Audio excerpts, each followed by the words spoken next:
Hello and welcome aboard, ladies and gentlemen. I'm your host, Captain Kibs, and today we're doing a little bit of a soapbox. We're going to take a look at MechWarrior 5 Mercenaries and the pre-order editions that are coming with it. Now, we'll talk a little bit more about the soapboxy kind of stuff, but for the beginning of this video, let's just get on with the information rather than my personal opinion. So, there are 3 editions, the first edition being Standard Community Edition at $50, and that one now all the editions have 2 offers. One for MechWarrior 5 and one for MechWarrior Online as well. So because it's made by Piranha Games, so it's kind of like parody, or not parody, but mostly like giving benefits to the MMO players as well, trying to encourage people probably to play the MMO as well. But for starters, let's just get into this. So, MechWarrior 5 Mercenary benefits come with digital copy of MechWarrior 5 Mercenaries, a digital game manual, MechWarrior 5's Mercenaries beta access, that's probably the thing you're going to want to clamor to if you're going to pre-order at all, and you also get access to the soundtrack, which I think is nice. I haven't looked up who's actually doing the composition for it, though, so I don't really know. You also get access to the official MechWarrior 5 Discord server, access to the bi-monthly AMAs, and early access to the MechWarrior 5 mod maker section. Now, what I know I don't want to talk too much about my opinion, but I'm actually really happy that they actually included that in there. So they're already embracing the idea of modding and the modding community as a strength. So that's good. But not to delve into that too much. We'll get into the online benefits after this. The Collector's Community Edition is an additional $20, ranging up, or $30, and that's $80 in total. And that one comes with a desktop pack and Closed Cavaliers and all the other rewards of the other one. Closed Cavaliers is kind of like a minor, sort of like bandit faction. They've done some stuff, but I don't really think they're that major, honestly. So I was like, Closed Cavaliers, kind of meh, not the biggest deal, I don't think, in my opinion. And the desktop pack, which I assume is just a bunch of wallpapers, though that's kind of really vague there. The next reward is at $120. Now that's fucking steep. And that one comes with a digital technical battle mech manual. So it's kind of like a technical readout, sort of like you get from Catalyst Games website, or, the books, that sort of details more stuff about the mechs in particular. Sort of like a readout, if you will, like a tank readout, if you ever had I don't know, any sort of military books about planes, ships, or anything of that nature. That's kind of what that's like. And then you get the Interstellar Expeditions game pattern. Now, excuse me, that faction is a little bit more predominant. They're basically a group of interstellar explorers.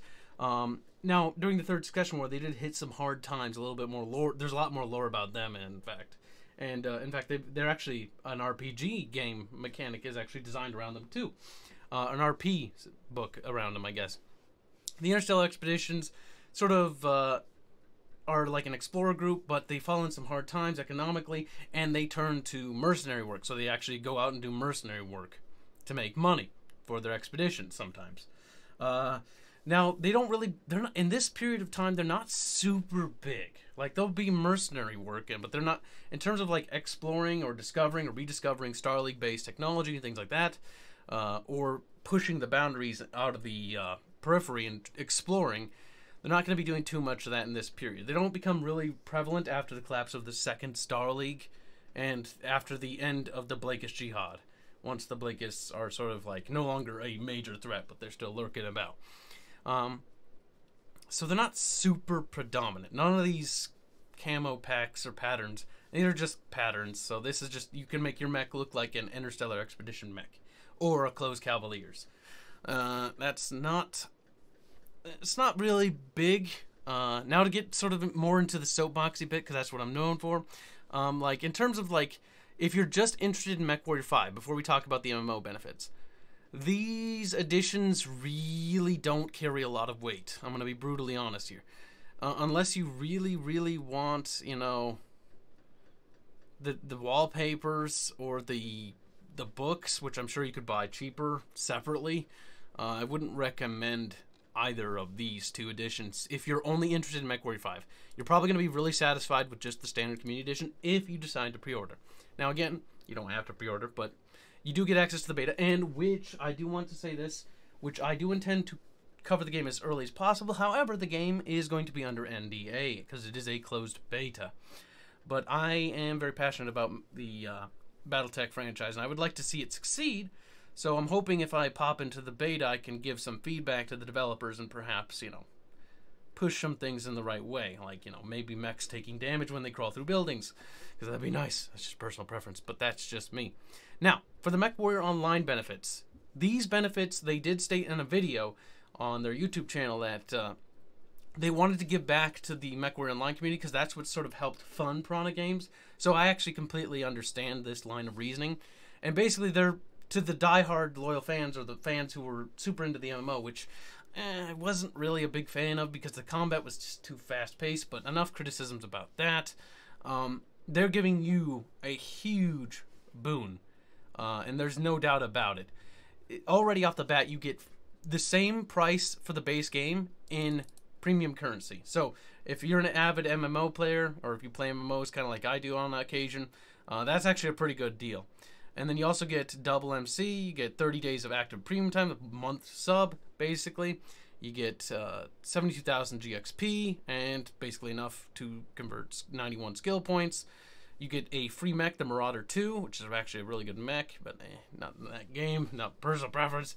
And a bunch of just cosmetics that come with it.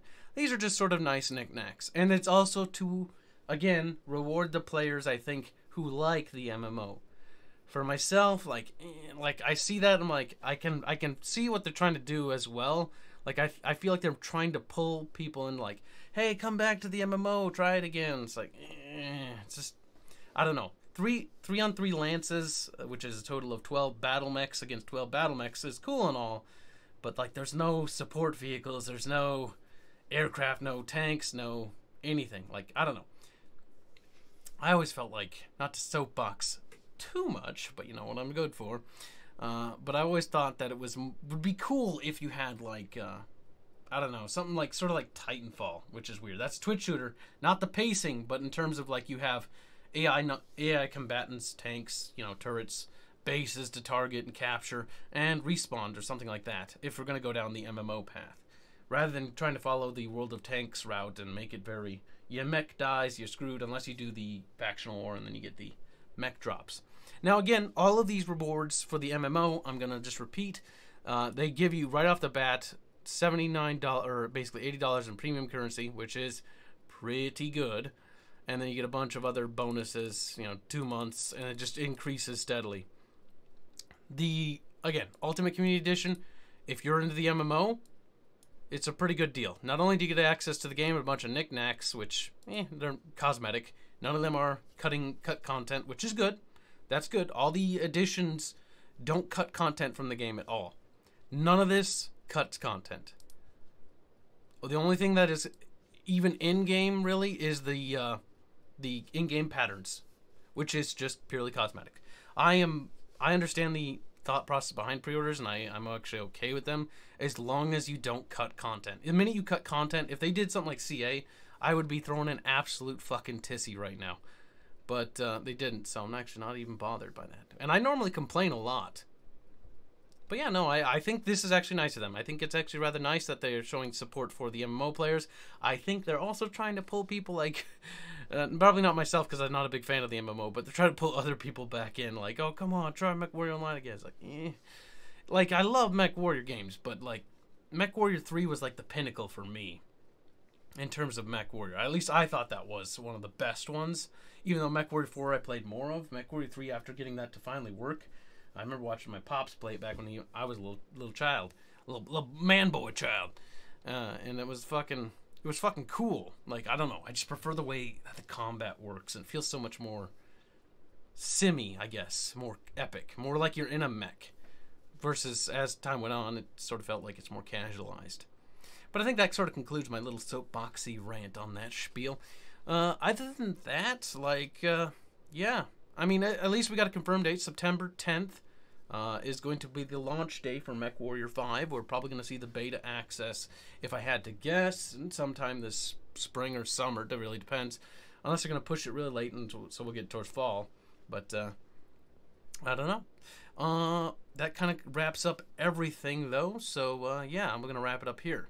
So until next time, ladies and gentlemen, you have yourself a great day, and I will see you in the next video. Ta-ta for now.